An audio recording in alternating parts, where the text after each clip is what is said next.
Olá pessoal, aqui João Carlos Hilger. Preparei um pequeno documentário para vocês sobre a colonização do Vale do Taquari. As informações que eu trago para vocês não são aleatórias, elas são resultado de muita pesquisa.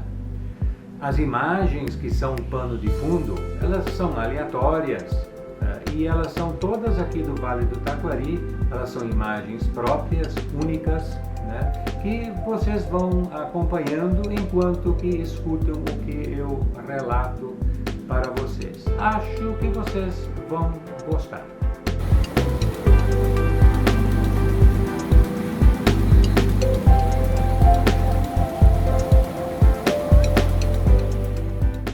Vamos voltar no tempo, para a época da colonização do Vale do Taquari. Na primeira parte do século XIX, tínhamos os nossos rios e as partes navegáveis destes determinavam os limites da exploração da região. Na parte mais baixa do Vale do Taquari, ainda persistiam algumas fazendas na metade do século XIX, exemplificando a Fazenda Estrela e, mais ao norte, a São Caetano. Algumas já haviam encerrado as atividades por falta de viabilidade econômica. Exemplo, as fazendas Conventos e Lajeado.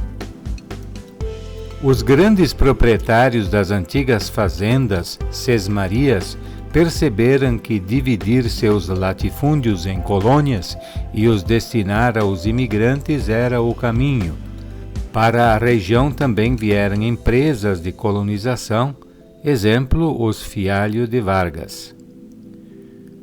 Contrataram agrimensores, alguns até tinham essa especialidade, exemplo, Custódio Silvestre Ribeiro, mediram as terras e as subdividiram em lotes, normalmente de 50 hectares, e que cada uma dessas era chamada colônia.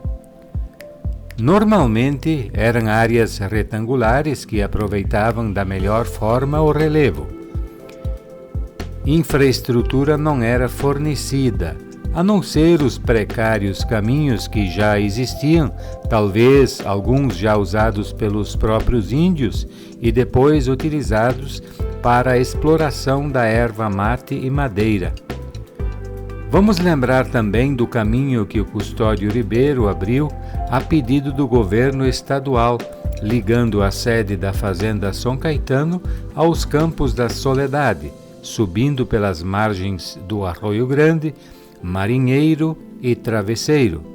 Aliás, o percurso exato deste caminho ainda merece pesquisa. Começou então a comercialização com os imigrantes. Lembramos que no Vale do Taquari as colônias todas eram privadas e os colonos não recebiam as terras como nas antigas colônias públicas, exemplo São Leopoldo, Torres.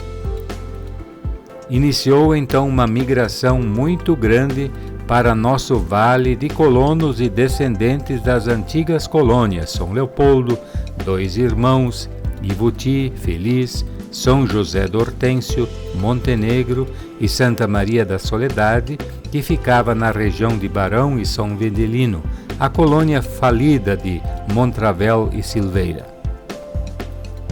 Recebemos muitos imigrantes diretamente da Europa, Alemanha, Áustria, Suíça, Holanda, Polônia e, num segundo momento, da Itália. Lembramos que a maioria dos italianos primeiro se instalaram na região de Caxias, Bento e Garibaldi e em seguida migraram para as partes mais altas do vale, pois a parte baixa já estava ocupada. Os imigrantes adquiriam as terras e normalmente pagavam em parcelas anuais para as colonizadoras.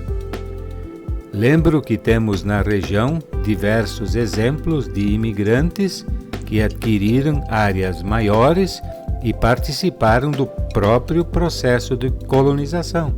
Exemplo, Johann Gerhard, Adam Zimmermann, Karl Schäfer.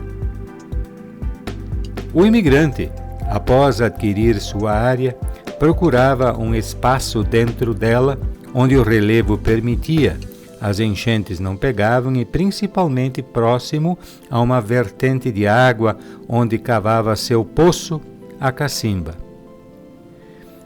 Por isso ainda vemos hoje em nossas picadas que a distribuição das antigas casas não segue uma linearidade. Nos primeiros tempos, às vezes por anos, se instalavam em barracões construídos rusticamente com o material que a natureza oferecia.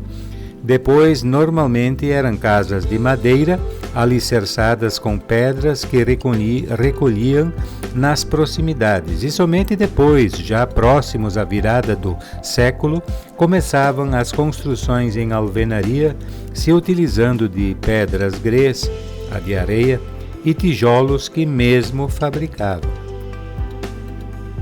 Daí os caminhos, as estradas. Sempre que possível, nas áreas planas, os caminhos ficavam em cima dos travessões, que eram as linhas retas de divisa que dividiam as colônias. Logicamente, cada pouco precisavam contornar as questões físicas do terreno, procurar o melhor ponto de atravessar arroios e córregos, contornar pontos rochosos, íngremes e banhados. Os caminhos nas picadas à margem de nossos arroios se utilizavam de uma outra lógica, corriam paralelas a esses mananciais e normalmente nas duas margens, formando as curvas naturais do próprio córrego e proximidade das moradias. Uma regra que se convencionou eram os caminhos atravessarem apenas uma vez a propriedade. Foram surgindo caminhos secundários, sinuosamente percorrendo as colônias sempre próximas às casas, e muitos desses caminhos substituíram os caminhos dos travessões.